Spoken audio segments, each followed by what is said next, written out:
success is possible for everyone, no matter what. It's just a matter of taking a bunch of little steps over time. Welcome everybody to your 303 Endurance Podcast. Aloha everybody, get ready for your 303 Endurance Podcast. Welcome to episode 506 of the Grit to Greatness podcast. I mean the 303 Endurance podcast. We're your hosts, coaches Rich Soares and April Spildy. We do not have Coach Lauren with us this weekend. She is getting ready for a race. We have a masterclass in mental resilience with athlete Sue Reynolds. She is the author of the book, The Athlete Inside, soon to be the author of the book, Across the Line. She is going to share her journey. We are really glad to have her on the podcast again. April, how are you doing today? Rich, I am so glad to be here with you as always. I'm looking forward to another amazing episode. I love Sue. She is such a kind, genuine person and an excellent storyteller. So yeah, this is going to be wonderful. Yeah, very excited.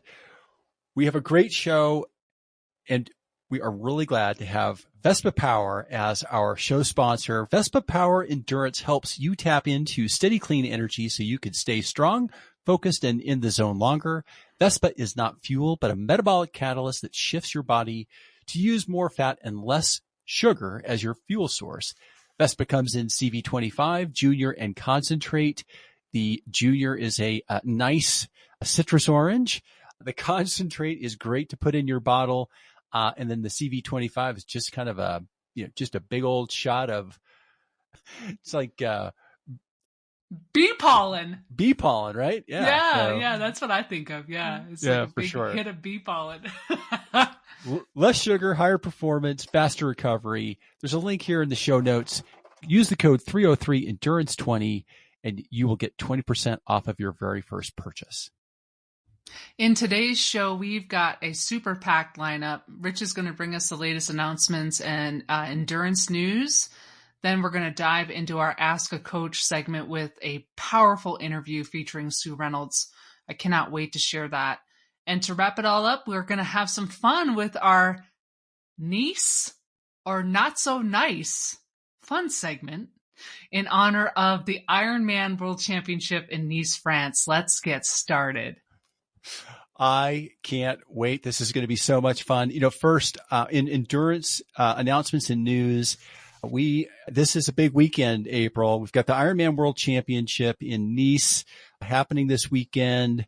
Everybody probably who's listening to this probably knows the distances, but I am going to give them out in kilometers because this is happening in Europe, in France. The swim is 3.8 kilometers in the Mediterranean. The bike is a 100K loop with 2,427 meters of climbing, 7,963 feet of climbing. That's like doing the Pikes Peak climb. It's a mountain. It's a mountain. And then 4 flat laps on the promenade. And it is going to be action-packed. It's a 42K is what the kilometers would be for a 26.2 mile.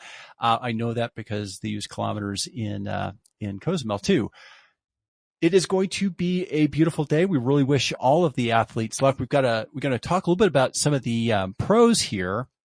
And before we get into the pro discussion here, there's a really cool video on Christian Blumenfeld's YouTube page that I watched. We're going to talk about that more here in just a minute. April, we're going to maybe talk about each of these athletes. We're going to talk about maybe the top 3. We'll talk about Sam Laidlow, Patrick Lange, and Christian Blumenfeld, some of the potential likely contenders for a podium. I'll lead off with Sam Laidlow, 2023 Nice champion. Really, his strengths being a really aggressive swim and bike combination, very familiar with the local terrain, and he has fearless tactics. Weaknesses, just sometimes an inconsistent run form, some previous health issues, but a 25% chance to win, and some recent indications are his wins at Challenge Roth and Ironman Leeds. And then Patrick Langa, 3-time world champion, both Kona and Nice. Strengths are world-class. He's a world-class marathoner. He had a 2:32 run in Nice. He's got, of course, a champion mindset. Some vulnerabilities are technical climbs. He's had a couple of injuries, so that could be a weakness. Odds, he's always a podium threat. I'm excited to see him perform. And then in recent form, he's had a little bit of a quiet season, but he historically peaks for Worlds. So this is going to be a great contender right here. For sure. And I'm going to round out just, our third highlight. Christian Blumenfeld, 2022 St. George champion, also previous world champion, strengths all around and gold medalist, all around powerhouse, tactical racing, recent wins in Texas and Frankfurt. He can overextend himself, especially on nutrition. We saw that happen in Kona last year. He can projectile. He's a fire-breathing dragon. Yeah, for sure. He can projectile vomit like the best of them. And just needs a clean bike leg. He's a strong favorite, of course, also recently dominant in regional championships. And I'm going to round it out with this. I was watching this video. He was it yesterday? I think he did his race, kind of a race rehearsal, ahead of the race, 140K bike at race pace, at race effort. And then I think it was a 30K run off the bike, and he was having a snack between his workouts, and he was talking about how much nutrition he takes in. He takes in, let's see if I've got this right. I actually texted this to Caroline because she was curious. 3,000 calories on a 150K bike, eats 9,000 calories on a race rehearsal day, and he eats 180 grams of carbohydrate per hour on the bike, or 720 calories per hour. What?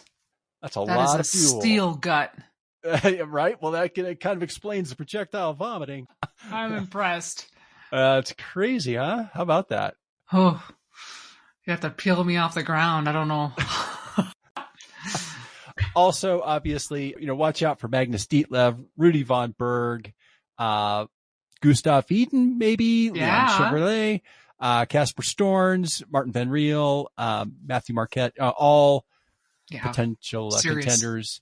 It's going to be awesome. And let's give a shout out to a couple of our Coach Mastermind coaches and Tried coaches. April, you want to give them a shout out?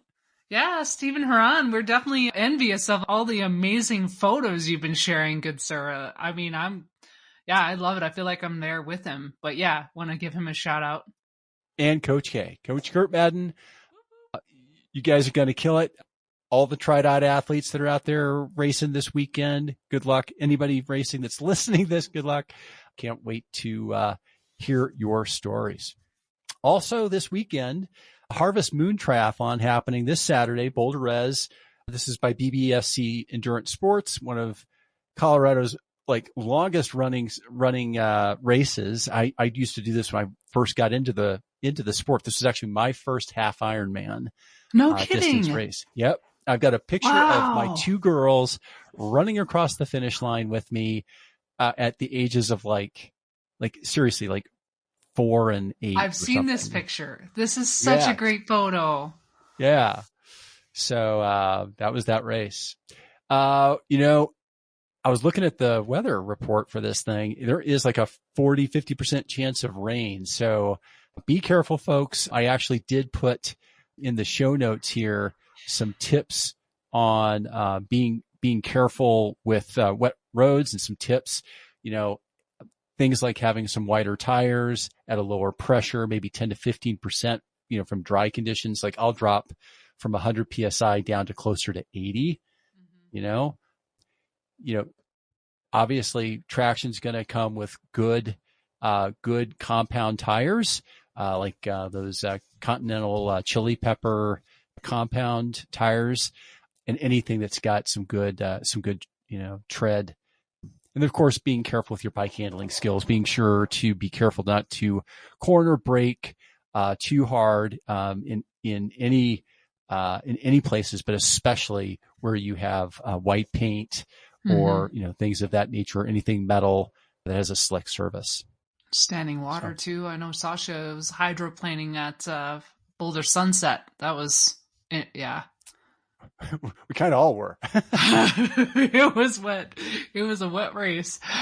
Anyway, yeah. So hey, really, it's a really fun race. There's actually a lot of different formats that they have there. They've got the long course triathlon that is basically a half Ironman distance. They've got Olympic distance now, duathlon long course, aquabike, both long course and an Olympic distance. And something I'm really proud of, we have an athlete, Christy Wayne, who is doing this tomorrow. So good luck, Christy. And one of my swim buddies down at the pool, Olivia Tabor. Good luck to you guys and all the athletes racing this weekend. I also want to give a quick shout out to my athlete, Sasha Goldsberry. She's celebrating her birthday today. Oh. And happy birthday, Sasha.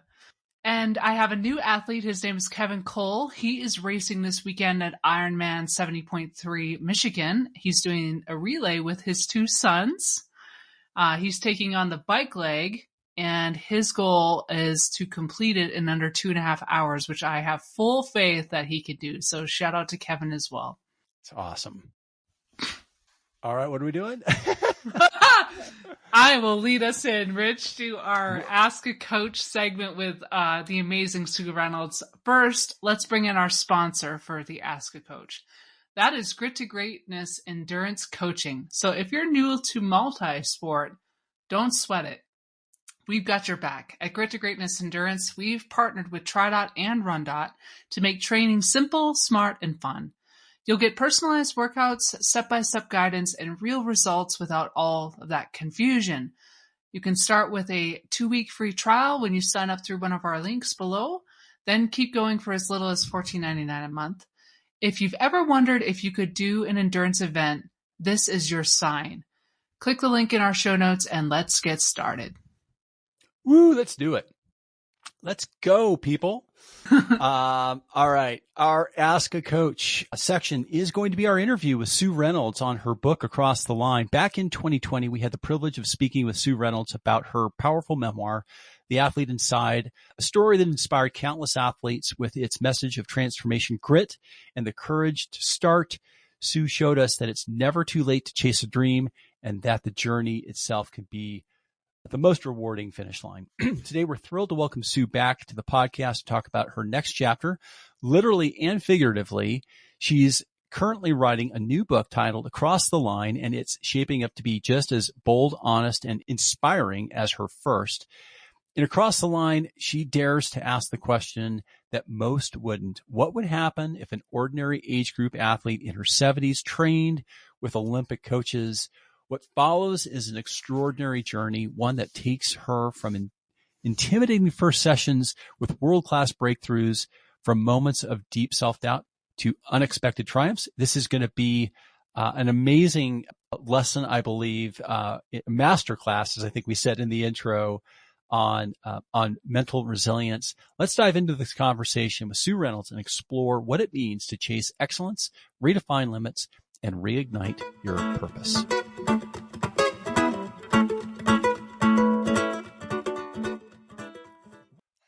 Today, we are honored to welcome back a truly remarkable athlete and author, Sue Reynolds. Really glad she's here. This is so amazing. You may know Sue from her top-rated memoir, The Athlete Inside, where she shared her incredible journey of losing 200 pounds and going from finishing last place in local triathlons to placing 6th in the world. But Sue's story doesn't stop there. In her upcoming book, Across the Line, she dares to ask a bold question. What would happen if an ordinary age group athlete in her 70s trained with Olympic coaches? This answer takes her on an extraordinary path. You're going to love this. We'll be talking about breakthroughs, setbacks, and powerful lessons of resilience, grit, and self-discovery. Sue, listen, we are so glad that you're here. We have some history. We got to talk to you about your first book. It was how we got introduced. That turned into a future ride together. We became friends, and now we've got a athlete coach relationship going here. It's just a pleasure. Welcome.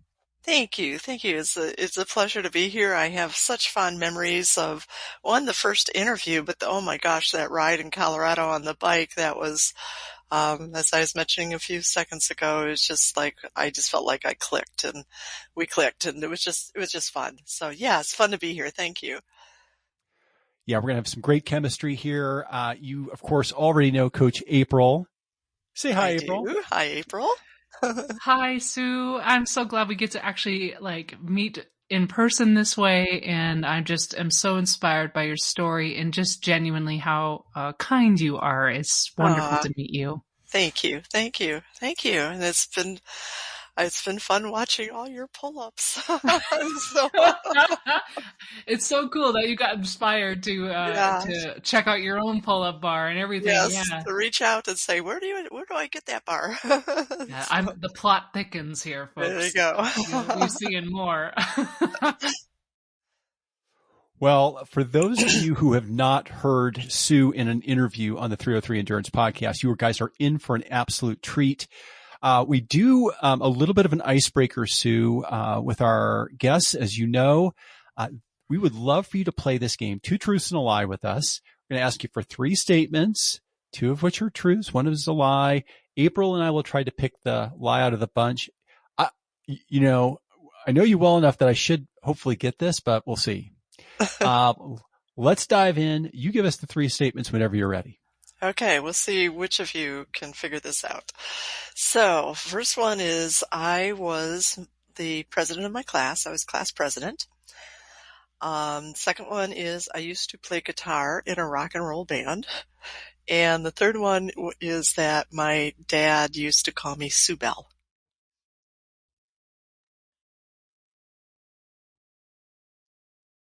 That is so sweet. I'm like, I'm thinking they're all true. Okay, let me think here. I really want the second one to be true. Rock and roll band. I'm trying to think what the name of the band would be too, like Sue and the Heartbreakers or something like that. Ooh, that's pretty good. I'm gonna go with number 1 being the lie, the class president. I definitely can see you being a president of something, but maybe it's not the class. Maybe it's something else. So that's my guess. Okay. I am going to go with the lie being you played guitar in a rock and roll band, because I don't think it was a rock and roll band. I know that you played the guitar, so I'm going to go on a technicality. I think that you were president of your class, and that your dad did have the nickname Sue Bell for you. So I'm laughing because I did not realize, if people are listening to this just with audio, there are guitars behind me. That should have been the first clue Yeah, right there. I forgot about that. So my dad did used to call me Sue Bell. I was a daddy's girl, and that was always his kind of special name for me. And I did used to play guitar but it was a rock and roll band. Oh, okay. And we were called the Silver Lining. Cool. So, yeah, and I was not class president. I was class secretary, but, not the class president. I got it right for once. You did. Awesome job, April. Congratulations. That's amazing. Yeah. So tell us, what instrument, like what kind of, guitar, was it an electric guitar in this rock and roll band that you were playing? Yeah, I played in the folk group too. So you were kind of like, have a little bit there and play classical. But yeah, I played lead guitar in a rock and roll band back when, back in the 60s when everybody was playing in a rock and roll band. Sue the Shredder. We rehearsed in my garage, and I think we played parties for nothing, but we had a blast. Garage band Sue. Yeah. She shreds. She shreds. There Oh my you God. Yeah. That's going to be the caption. Yeah. She shreds. Yeah. Seriously. We published the podcast this weekend. Oh my She goodness. shreds. Yeah. I'm That's writing funny. this one down so I don't forget. Okay. Well, awesome. Thanks for doing that with us. What a blast. All right. So let's see. How are we doing here? All right. So Sue, take us back to the Yes. beginning. What inspired you to start the journey towards health and triathlon? Kind of maybe the cliff notes of the athlete inside. Yeah. So, I was like really overweight. I was morbidly obese for the majority of my life, and it got to the point that there were things that I couldn't do, not because of how much I weighed, but because of my size. I was just so big that I didn't fit places. Like I couldn't sit in a restaurant booth. It was just too big. I couldn't even like get into a bathroom stall and close the door behind me. There just wasn't enough room. I just had a big body. And really, just one day I just said enough, and I just decided to make different choices. I never was on a journey to lose 200 pounds. I mean, that to me, that would have seemed impossible, but I just kept losing 1 pound after another. And it finally dawned on me that if you lose a healthy 2 pounds a week, you can lose over 100 pounds in 1 year. So I just made the commitment for a year and took the weight off. And then I hated exercising. So in my mind, I pretended that I was preparing for a triathlon just because I was just, playing pretend in my head because as I waddled down the street, it made me feel cool to think that I was training. And, before I knew it, I could do all of the distances, and I did my first triathlon, and like so many other people, I just fell in love with it and fell in love with the triathlon community and the positivity in it and how encouraging and kind people were, and just started doing more of them. And then, was in a race, and I swam over the top of a woman, and I just found that I loved doing it. And there was this competitive monster inside of me.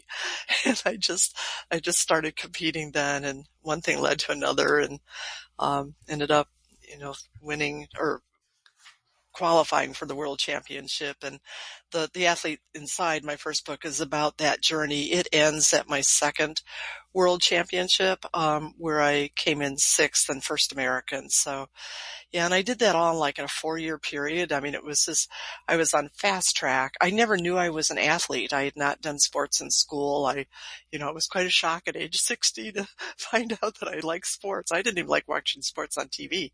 So, and now I love sports. So yeah. All the way from, that journey. Think about it.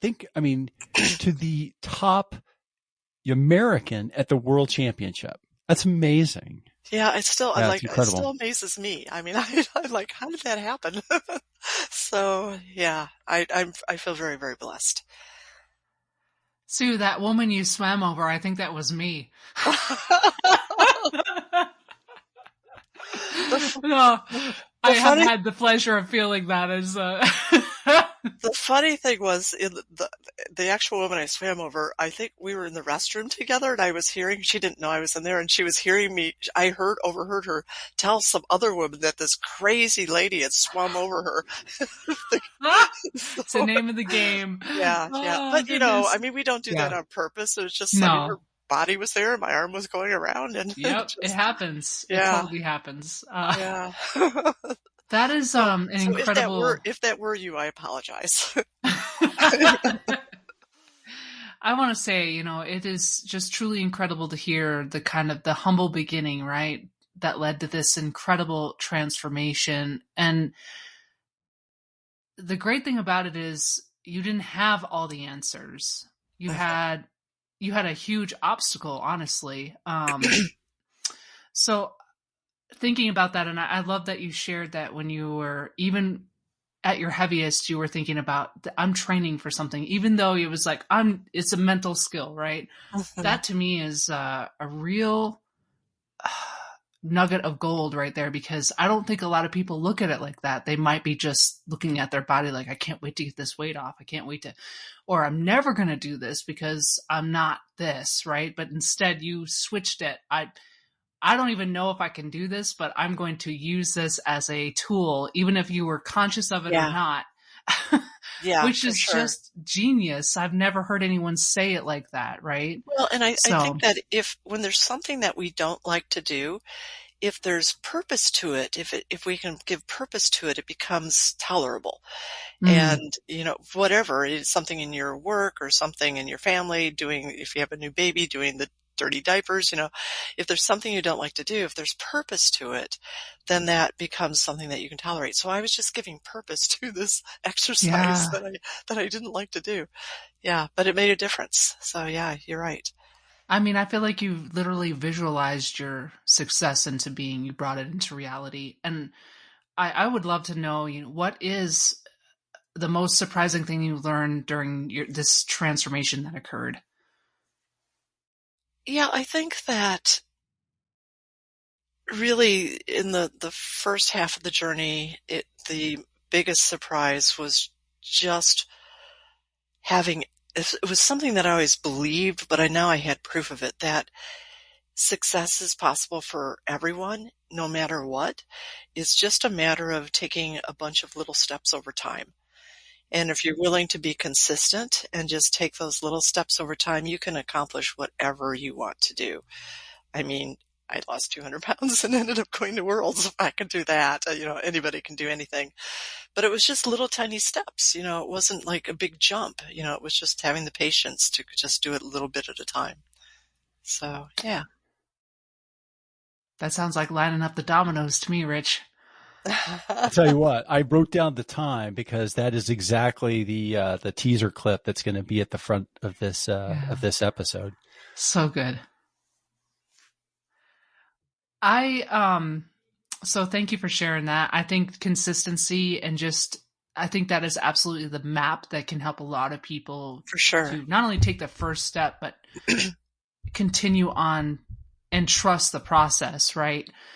So sharing this story, I'm sure it took a lot of courage for you to want to give this to the world, right? Because you're giving very vulnerable, tough things that you had to endure to get to the place you are. So I would love to know, how did readers respond to the athlete inside, and what impact did those responses have on you personally?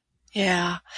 So I think you're right. I mean, I was kind of putting myself out there, and I, it may surprise some people. I'm actually quite shy. So, to put this out there was kind of a challenge for me. When I was writing the book, there was a woman in South Africa that I had never met, that wrote to me on social media that said that she had heard about my journey and that had, inspired her. And so as I was writing The Athlete Inside, I wrote the whole book to her. I've never met her, but I just kept thinking, what do I want to say to this woman who, is finding this journey inspiring? And so, but then, it gets really scary because you put the book out there and you think, is anybody going to like it? Are they, are naysayers going to come after you? Am I going to insult some group that I didn't mean to? And it's really kind of a scary thing. And my hope, I decided the book would be a success if one person got something out of it. If one person did, then it would be worth all of the hours and the 2 years that it took to develop and produce the book. And then after it came out, oh my gosh, the response was incredible. I mean, it shot up to the #1 triathlon book on Amazon, but that didn't matter to me as much as the people that started writing. So I got like, and still get, every week, people will reach out on social media or will, somehow send me a note that says how the book impacted them. And, there's now people who are racing at Worlds that started triathlon after reading my book. So Hmm. that was really cool. There was there was a woman in Ireland who was paraplegic and also had a double mastectomy. And she picked up my book and wrote to me and said, oh my gosh, I want to do a triathlon. And I kind of followed her and still do. We've become friends, but darn if she didn't do her first triathlon a few months ago. I mean, just things like that are just so, it's just so heartwarming to think that my silly little story could inspire people like that. It just really makes me happy a lot. So yeah, it's cool. It's cool. So it's cool in so many ways. So, first, I felt very privileged, honored that we got a chance to that your producer or your publisher got in touch with us years ago to talk about that book. And I know, it's really neat. It was really heartwarming for me to hear how personal it was because you were writing to this individual, um, what I want to ask you, and this is going to be a two-part question, is, in this new book, you've got this idea for the new book, Across the Line, and I want you to tell our listeners what inspired this. And of course, I have some insight to this because I actually got to see, kind of what led up to the inspiration here, but I really want to hear that. And then, second part of that is, you stepped away from training. You stepped away from chasing another national championship. Talk about the courage that it taught. What was the process to find the courage to do that when how much a part of your life training and triathlon was? How much courage did it take to actually say, no, I'm going to put that on the shelf for a little bit? Yeah. So what inspired it and the courage to make the change? Yeah. Well, that was kind of, how the readers responded to the first book. So many people said, immediately they said, where's book 2? When's book 2 coming out? And I didn't really feel like I had anything new to say, until recently. And I, just like with the first book, I felt like I had, thoughts that might be helpful to other people.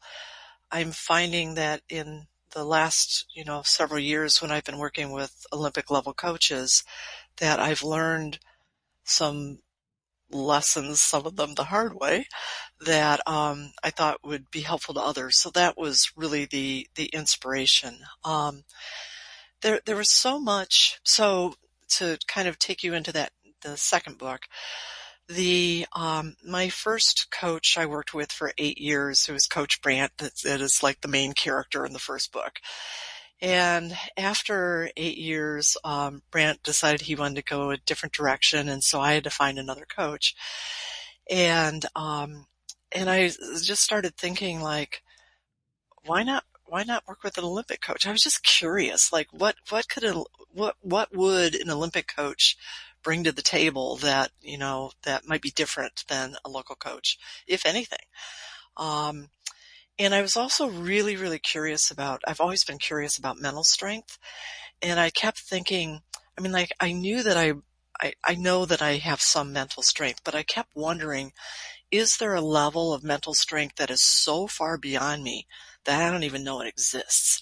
That I don't even know what question it asks because it's just so far beyond me. And so I really wanted to understand, how do Olympians train? Could I do that?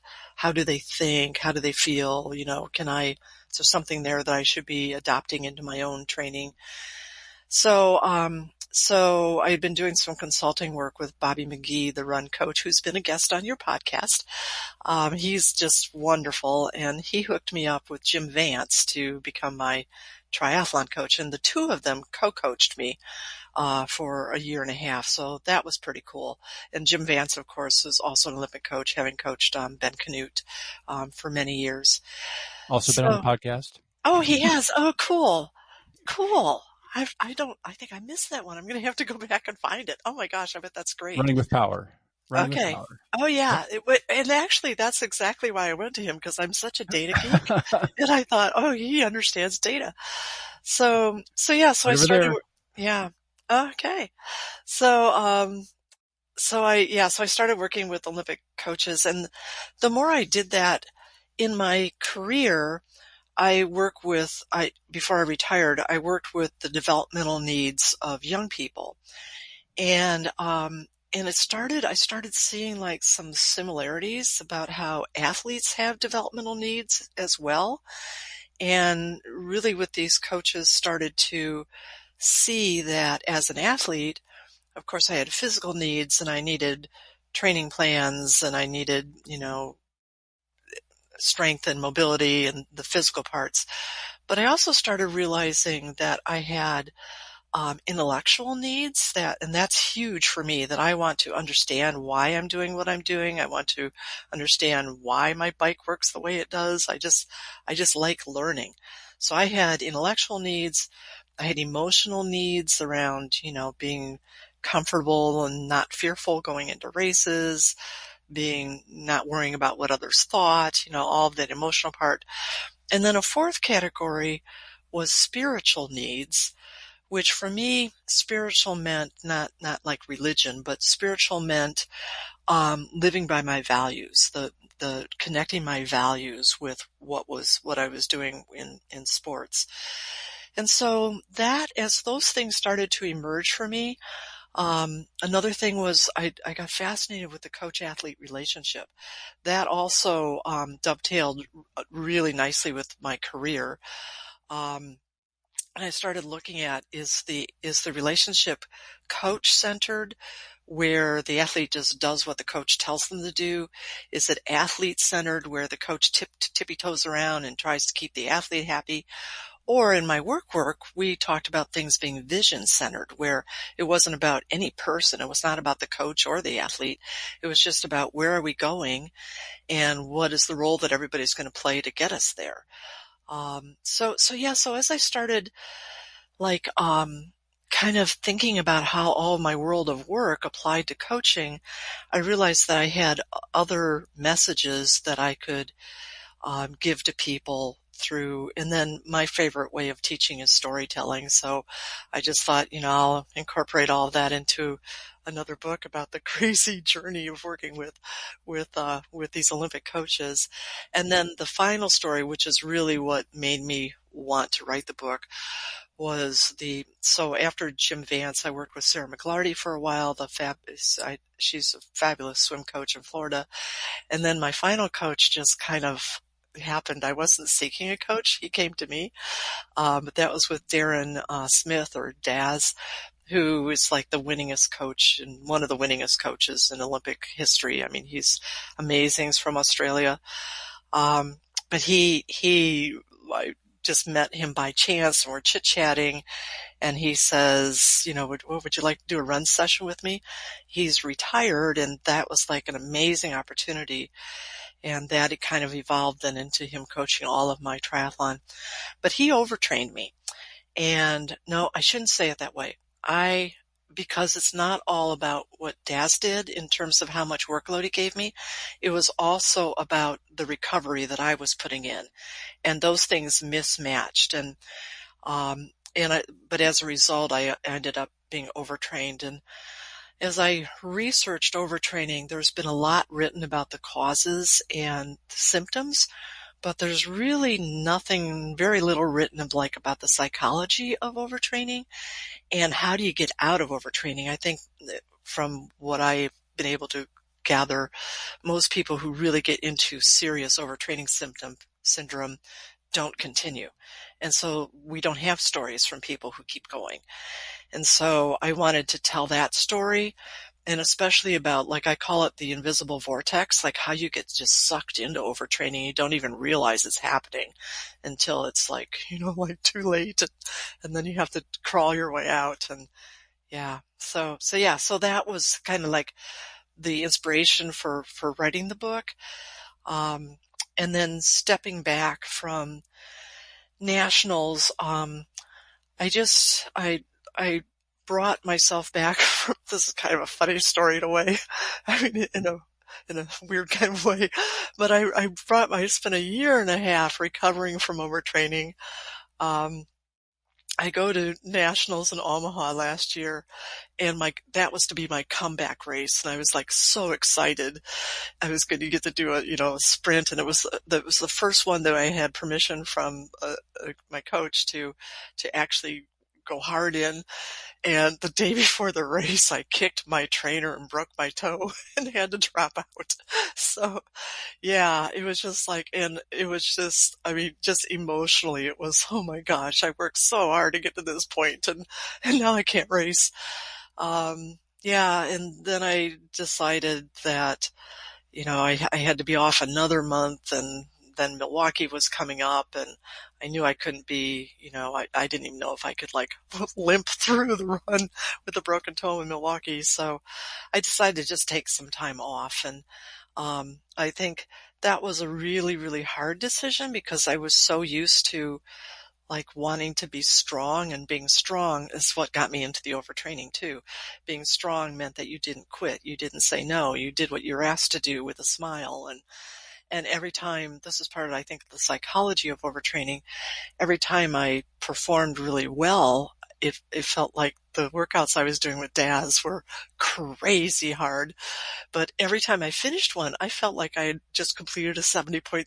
It was the best feeling in the world, just like, and it got so confusing because then I'd come back to Daz and say, woo, I finished it. And I'd be cheerful because I finished the workout. And so he'd think, oh, I didn't give her enough to do. And so he'd pile on the work. And yeah, it just got in this crazy vortex. So, but yeah, so I made that hard decision with, to not do that, with help from you, Rich, to really think about what was important, as well as some of my past coaches and my mental skills coach. Literally everybody said, just take some time away. And they said, then come back, but then come back to whatever level feels healthy, and whatever level doesn't conflict with my values of family and staying healthy physically and all of that. So yeah, so that's the plan. So I don't know, at this point, I don't know where I'm going to come back from. I told my publisher, we can't write the last chapter of the book for quite a while because I haven't lived it yet. So, yeah, so that'll come, but yeah. So yeah. Well, thanks for sharing. I mean, I know that was, it's a very personal and a book that has been inspired by your journey and your kind of, I mean, your storytelling is a gift. As you were taking us through this, I was I was captivated all over again. So thanks for sharing that. Thank you. I hope the readers of the next book feel that way too. Oh, I'm sure they will, Sue. I want to dig in a little bit more with you too, because I don't think enough people talk about this. And I think it's super important, especially for longevity in the sport, which we want to encourage through and through. What were some of those first indicators to you that you were overtrained? Yeah. So as I look at this, I think there was 3 stages of it. The first stage was just that, fatigue is fun. It was just like, I mean, literally yeah, like a badge of honor. But more than that, it was just like, the first time you do your first sprint triathlon and you're not sure if you can finish, and then it doesn't matter where you finish. You could be dead last or first or somewhere in the middle, but you get across that first finish line and you just feel so proud. I mean, every single workout with Daz was like that. I mean, I'd finish the workout and I think, holy mackerel, I had no idea this was possible. In the beginning, this is something I learned with Jim, because Jim immediately put me on double workouts each day and sometimes triple. So, and I wasn't, I was just dying. And then finally Bobby pulled me aside and he said, Sue, you need to rest 4 hours between your workouts or you're going to kill yourself. And, he said, and that has to include a nap, and your nutrition has to be spot on. And he said, otherwise you can't do this Olympic level, work that you're trying to do. So, but yeah, so the first part was just knowing that I could do it was so fun and so rewarding. It was just fun. So almost like a drug, it sounds like, yeah, right? Like you're hit. Yeah, it was just fun. I don't know. Yeah, no, I'm putting my own spin on it because I get that feeling. Like I think there's a lot of people that can understand that feeling of like, I just did something I didn't think was possible. Yes, and it's like exactly. all the things for sure. So you want to keep coming back to that. Yeah. So it was just fun. And then it became like, fatigue became reframed as success. It became almost normalized that if I didn't feel fatigue, then it wasn't a success. I had held back in the training or whatever. So there was that stage of just fatigue being a proof of effort, or it just became really normalized.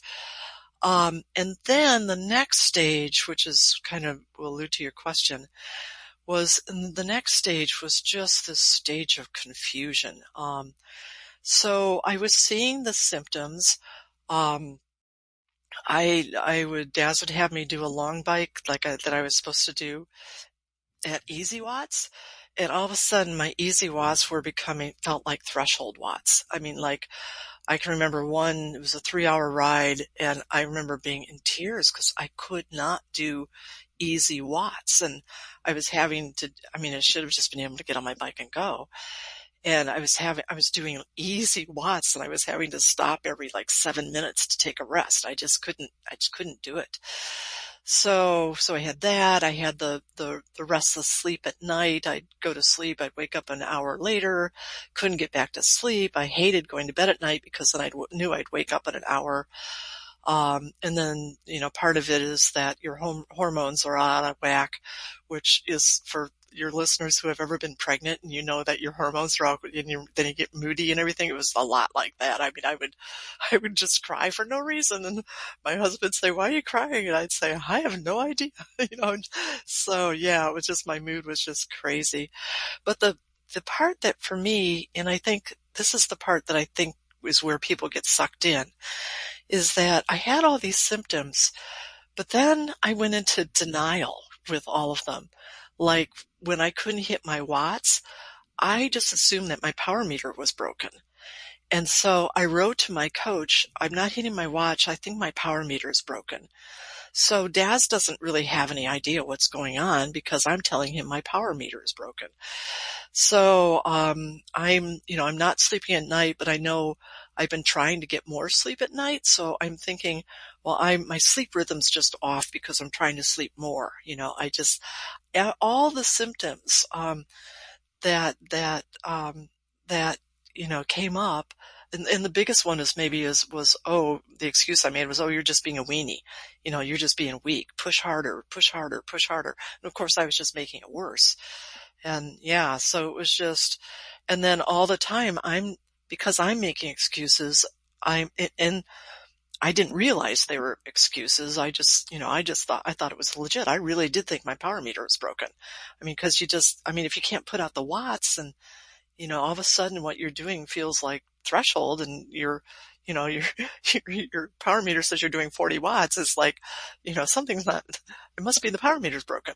But anyway, so Daz didn't have good information from me, so he just kept putting it on. So yeah, so that was part of it. And then the other things that I think like really played into this as it got really bad. One was on my part, pride.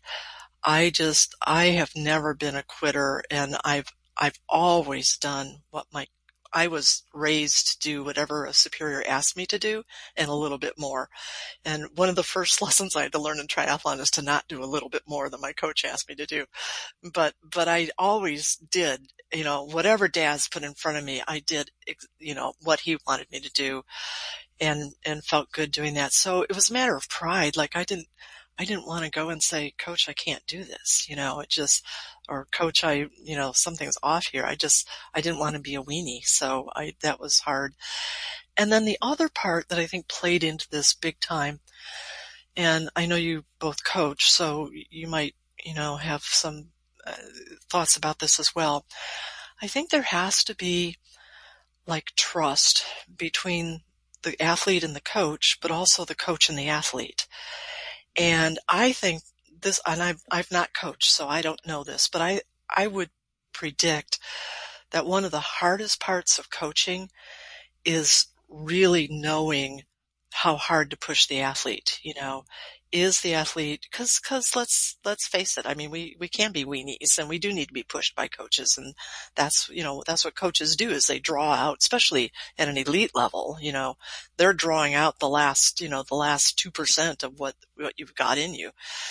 So I think there was miscommunication, or just, I don't think when I started telling Daz that I was tired, I don't think he trusted that when I said I was tired, I was really tired. I think he thought I was just maybe even being a weenie. He just wasn't really sure what to do with that. And I didn't trust myself. I didn't, I mean, like now, if I ever get in this position again, I would just tell my coach, I'm sorry, I'm not doing it anymore. But back then, I thought, well, maybe I am just being a weenie. Daz thinks I can do it, so I must be able to do it. And so we just kept going until Daz finally said, enough, you're overtrained. I'm pulling you off of training.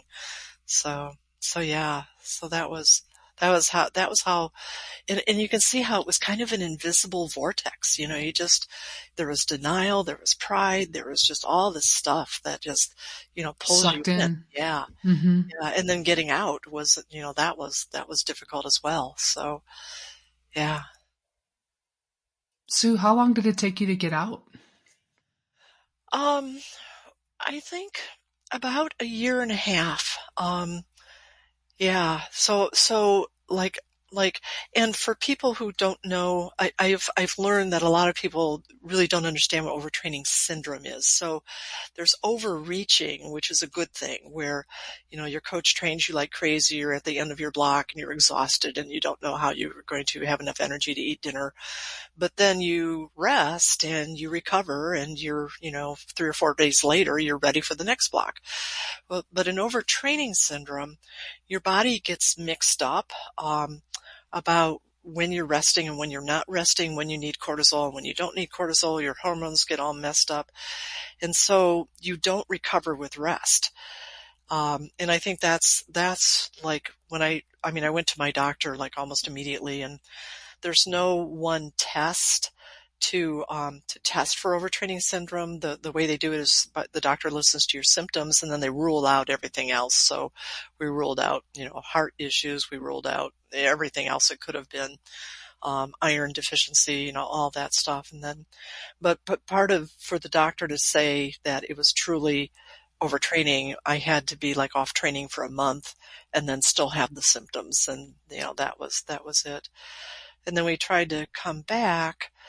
And that was, at first I was like, okay, I've been off a month, let's go out and do an hour and a half bike ride. And I'd get 10 minutes in and it was just like hitting a wall, and, I just couldn't do anymore. So yeah. And then, so I took time off then too, and then just came back slowly. And, yeah. So, and then, little by little, we brought back my swim first because that was the least cardio of the three sports. And then we brought back my bike, and we were very, very slowly in the process of bringing back my run. So yeah, and that's hard too, because if for a coach to work with someone who's been overtrained, like how quickly do you bring them back? And you don't want to send them. I mean, I'm assuming, you don't want to send them back, back into their overtraining. So, and that's another thing I've learned about coaching through all of this, is that there are some coaches that are risk takers. When Daz and I were debriefing all of this, he said, yeah, I'm a risk taker. That's, to be an elite coach, I need to be willing to push my athletes right to the edge of, of where I shouldn't, right to the edge of injury, and where other coaches are very cautious about that. So, and I don't think there's any right or wrong. I tend to be a risk taker as well. I don't want to get injured, but I want to push as far as I can before I can, get injured. And sometimes you just push over the line too much then. So yeah, so about a year and a half, and I'm still, my run is still coming back. So I feel like physically I'm ready, but and of course now when I took some extra time off after breaking my toe, yeah. And actually, there's more to that story. I broke my toe. I took a month off. My very first hard workout back was a ritual. I can identify with this.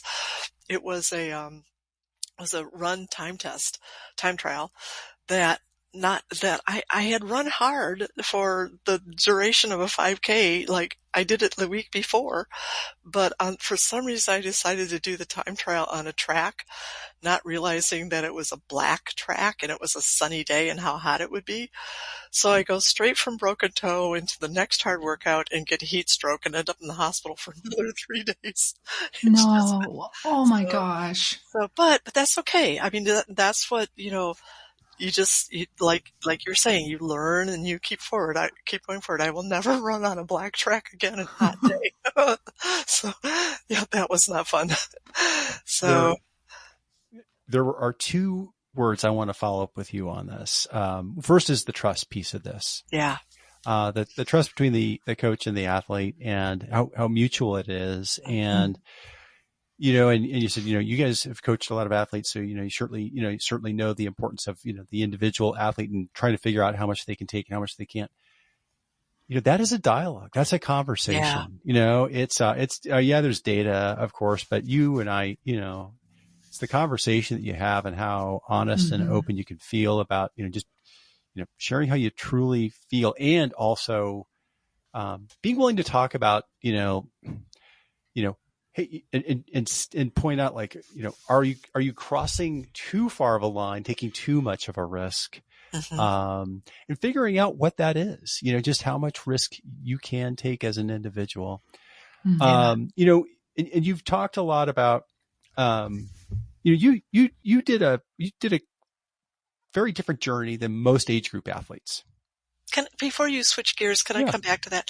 One of the things that I think that is so important that you do so well, Rich, is for coaches and athletes to have a collaborative relationship where nobody is telling the other person what to do. It's all about putting information out there and then making decisions together. And I think that's a really unique approach that you do really, really well, Rich.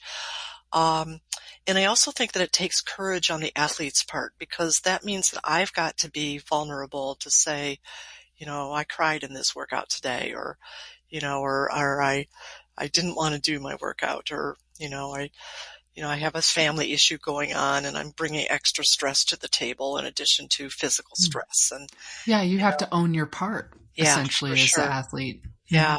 But the communication, you do that really well, I think, Rich. Well, thank you. And as a coach, I also need to be vulnerable and open to examining my own decisions and my own advice, because, if I don't, I'm not growing. And frankly, even when we bring our best intention, all of our background and skill, sometimes we misread a situation, because we haven't had that learning experience with an athlete yet. And unfortunately, that athlete might be that part of that learning experience, but it's so, I find it's better to admit when, hey, I wish if I was going to do that, if we're going to have that conversation again, I probably would have said this. Yeah. Back to your path, and I'm just going completely off script now. I'm not even following the outline. We're gonna land this probably in about 10 minutes. But what I found always so remarkable about you is that, you decided, this whole question about what would happen if a regular age grouper worked with Olympic level coaches, you had a mindset of, I want to take this to the highest level I can. Like, I'm just a normal person, but I wanted to do an experiment, take a risk, and see just what could possibly happen. That same mindset, I think, is the mindset that drove you with such purpose to a world championship and being first finisher, U.S. finisher. It is the same drive that probably drove you to write a first book and now a second book. And you and I had a conversation about, you said, is my mind strong enough? We've always had this conversation about the central governor, right? And that the mind won't let you, the brain won't let you go harder than you can go. I wonder, is your mind so strong? I want your reaction to this. Is your mind so strong that you really do find your physical limits and go beyond them? So I've asked 2 cardiologists that. So I have passed out mid-stride twice. And of course at my age, I'm now 71, that whenever you pass out, like everybody freaks out because they think you've surely had a heart attack. So they have to do all of these tests to rule out everything else. So both the first time I passed out was like 5 years ago, and then recently a few months ago. But yeah, I think that for whatever reason, I do have that ability to ignore all the warning signs and just keep going. And theoretically, like your body's supposed to protect you, and it does. Matter of fact, I think the body is just fascinating in how it's able to protect you. But, so the first thing you get these warning signs that this hurts, you should stop. And then, those are the ones maybe like my cardiologist, who is a runner, says, okay, you ignore those. And then, and you keep going, and then, you're like you get fuzzy and you can't think and you have trouble with your thoughts. And for some reason, and at that point too, your body just forces you to slow down. It just slows down. For some reason, I'm able to just push through that. And I've had to learn, which I didn't do too well at employing a few months ago, but I've had to learn, okay, when you get fuzzy, that you have to listen to that and slow down, because you're capable of pushing past this to the point of falling. But then the body is so amazing. Passing out is the protection, because when you pass out, you lower your head, you get blood to your head, you stop working. So I've come to, not that I want to pass out, but I've come to realize that passing out is it's a good thing. It's your body's defenses. So yeah, I don't know why I'm able to do that. I don't think it's because I'm like especially strong. I think I don't know. I think I'm just weird. So You're strong up here. You're strong. You're strong where it counts. I don't know. So yeah.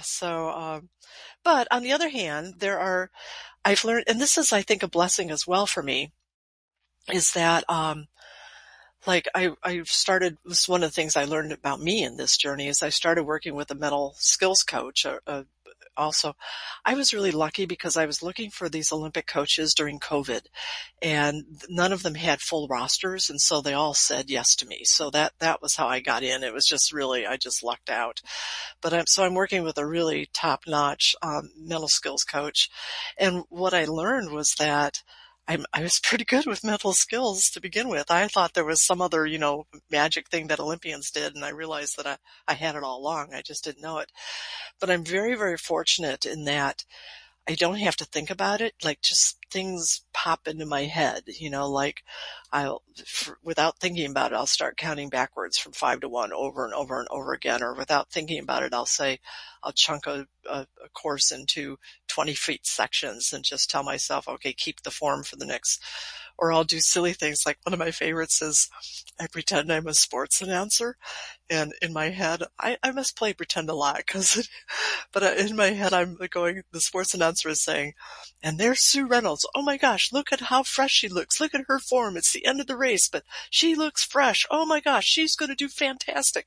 And I'm just, so these things just happen, and it just works for me.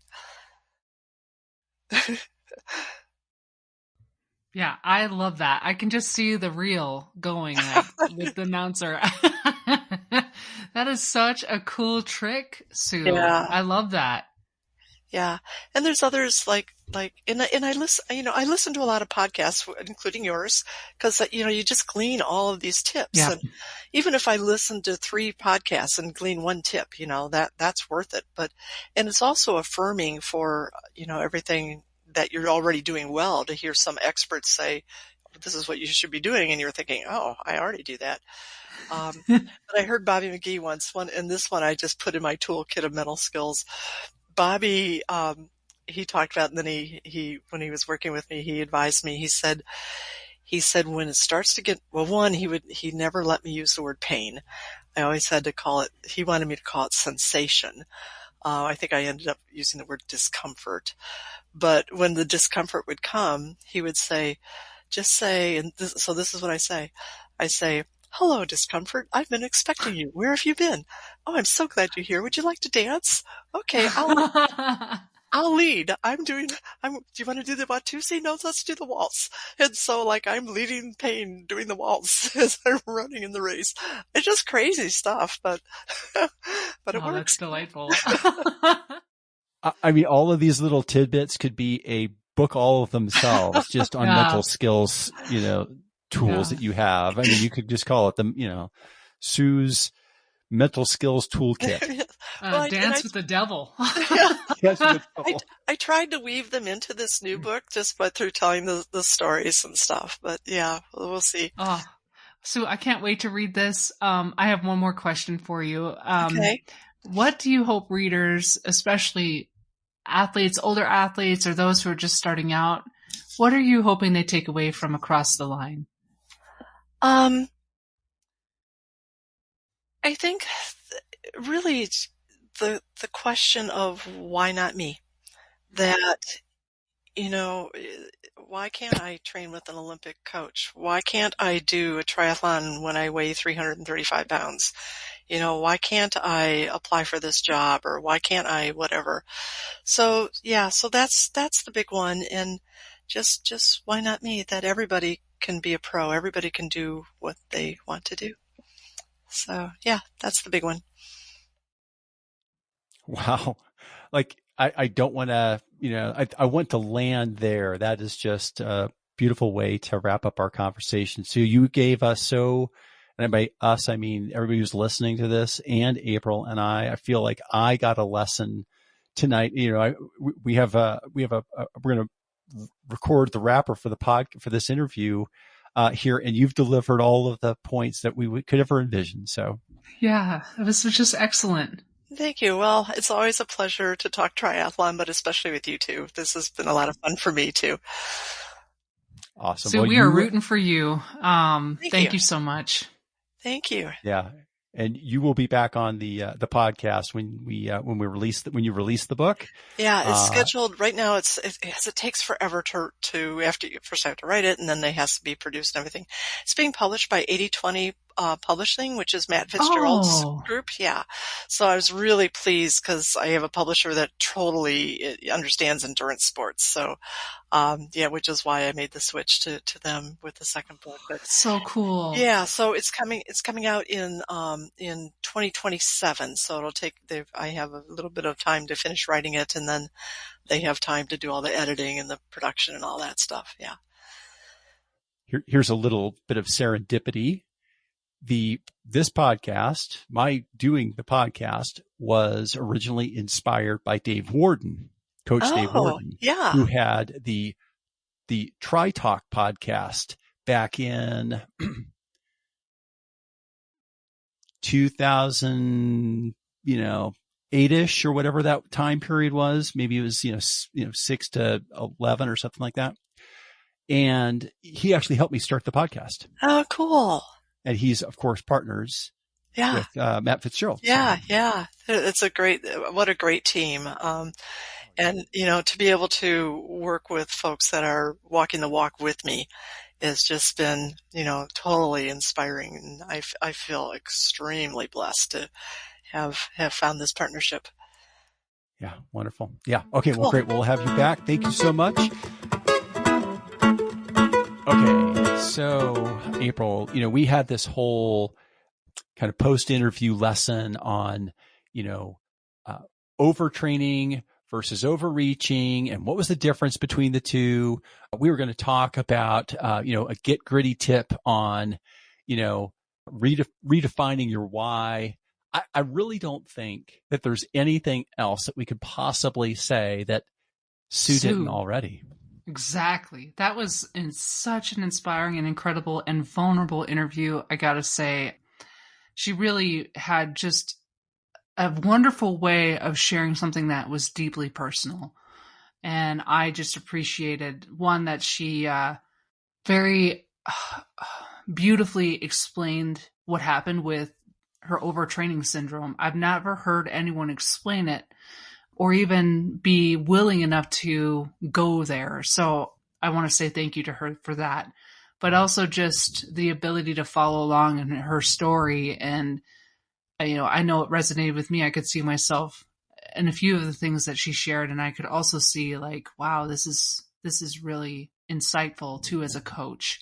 So there's so much that I gleaned from that. I feel like you said, we could write 1,000 books just based on the skills and the things, the tricks and the insights that she provided. So it was phenomenal. Well, and I want to say it has been both humbling and a privilege.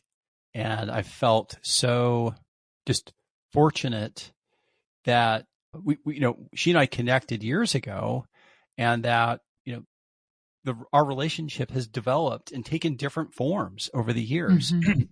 And what I love about her is first of all, how intellectual she is. Her intellectual curiosity is such, it's a drug for a coach, and her vulnerability, her willingness to really be vulnerable and go there, is that trust that we talked about. Mm-hmm. That's her contribution. And I feel like, I've got to match, I really do like try to match that, Mm-hmm. because it does take us to a place where we can really have these really, real conversations. Real conversations. Mm-hmm. Yeah. Mm-hmm. Yeah. I really appreciated that too. And she didn't just have that. It took her a while to develop that. I think that's the beauty of the experience that she gleaned from having a setback. She was able to see, like, I need to trust myself and not feel like I'm, quote, being a weenie when I know something's wrong. And I should be able to communicate that to my coach without feeling like have to be ashamed of that. So that was one of the biggest things that I'm taking away from her perspective, is that the athlete should feel comfortable enough, should feel, and that was self-imposed. Obviously, she said that she, was like, it was a pride thing. So I really appreciated that she was willing enough to learn from her own mistake in that regard, that she could say, no, this is too much. I'm not able to maintain this at this level, because it's causing me to step 3-4 steps back at this point. Yeah. And who hasn't said, I don't think I can do that? Who hasn't Mm-hmm. been afraid to take on a challenge? Who hasn't been afraid of Mm-hmm. change? And, and I've known a lot of people that did not weigh over 300 pounds, a lot of people who were a lot, fitter, younger, healthier, much whatever, bigger head start. Yeah. Who said, I don't think I could do that. And what a lesson, right? What a way to reframe what's possible. So, Sue, thank you again so much for being a part of our lives, for being a part of this podcast. It's been amazing. So thank you. All right, April, are we going to do a fun segment? Sue has already done the get gritty. Sue's already done the ask a coach. Yep. We're going to go. I think we need to close this up with a little fun segment, though. I think Let's do it. Especially with this niece not so nice. Perfect. So, as I'm sure many of our audience have gathered, this weekend is the Ironman World Championships for the men's race in Nice, France. We do know a few people racing. Again, Coach Kurt Madden and fellow Team Wonderkind member, Coach Stephen Haran. So this week, I decided to bring in a special segment that I'm calling Nice or Not So Nice. I've got some scenarios for you, Rich, straight from the streets of Nice, from wild bikes to drama on the bike split. So, Rich, I'm going to give you a scenario, and you tell me, is this Nice or not so nice, and why? Are you ready? Okay. Yeah. Okay. So, halfway through the bike leg, your aid stations serve fresh baguettes instead of gels. Is this Nice or not nice? This is definitely Nice. And what I would also probably do is have Nutella with my fresh baguettes. I saw this was in Christian Blumenfeld's video. He made a triple-decker Nutella sandwich with bread. Very Nice. This is Oh, Nice, 100%. you had me at Nutella. Absolutely.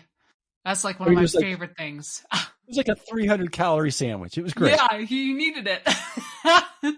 Knowing how much he eats now, yeah, that's incredible. That's a perfect like calorie punch right there. Oh, good. I agree. I believe that is absolutely Nice, and sign me up. Like I said, Nutella's my jam. Number 2, the bike course goes up into the French Alps, and fans line the road screaming like it's the Tour de France. Nice or not so nice? Again, Nice. I mean, this are not, I guess, well, nice. Nice. This is Yeah, Nice. This is Nice. so great. Yeah. I would love to have that experience. You know, the only Ironman that I've ever done that has kind of felt like that level of excitement was Cozumel, like the very Mm. first year, because you went through downtown and there were fans everywhere and they were deep and they were screaming and they had, rocks and bottles and the energy was just so high. I remember thinking, well, this must be what it feels like to be in the Tour de France, Yeah, I love that. I think so too. It did kind of cross my mind that it might not be so nice if folks were really closing in and you felt them on you, but it's still, I think, what a once in a lifetime feeling if you ever had that. Yeah. All right, number 3. On the run, you have a special French flair aid station which offers many glasses of wine and slices of cheese. Is this Nice or not so nice? It does sound very Nice on the surface, but I'm going with not so nice, April. Yeah. I actually think what I'm going to do is I'm going to slip another baguette with Nutella into my personal needs bag Yeah. on the run. And I am going to skip the French flair this time. Yeah, I think so too. Brie and goat cheese and Munster and I don't know, Limburger would not be a great thing in my stomach. Especially if we're still we're on the run course at this point. I, Oof. I would have to do a Christian Blumenfeld if that happens. Yeah. Yeah, not so nice at all. All right. Number 4, as you run past, spectators get to rate your tri kit, Rich. Fashion flops earn a penalty from the style police while fashion icons snag a 30-second time bonus. Nice or not so nice? Boy, I'm really having a hard time with this one. I really do kind of like the idea of a penalty lap. Like, I think This is like, French. This is French for sure. Yeah, very, very French. Yes. I am going to go with not so nice. Okay. All right. All right. Tell me more. Yeah. The fashion, should fashion really be a competitive part of this? This is a physical contest. I do like the idea of a penalty lap for something that is a violation of the rules, but I am not in favor of it being a fashion-based judgment. Oh wow. Okay. Well, I diverge from your vote here. I think this is absolutely a win. Yeah, I want to see some flashy tri kits. I want to see some poshness. We're in France, for goodness sakes. Yeah, if you're not showing up with your fancy kits and rocking that runway, so to say, I think you should absolutely get a 30-second penalty or an extra lap or something. But yeah, and then the folks that have the real flair, give them the time bonus. I love it. We're in. You flashy cheater, you. All right, we're in the final stretch now. It is lined with French flags, accordion music, and champagne showers. Rich, is this Nice or not so nice? I love this idea, especially coming down the finish chute. How cool would that be, right? I mean, it would just be electric.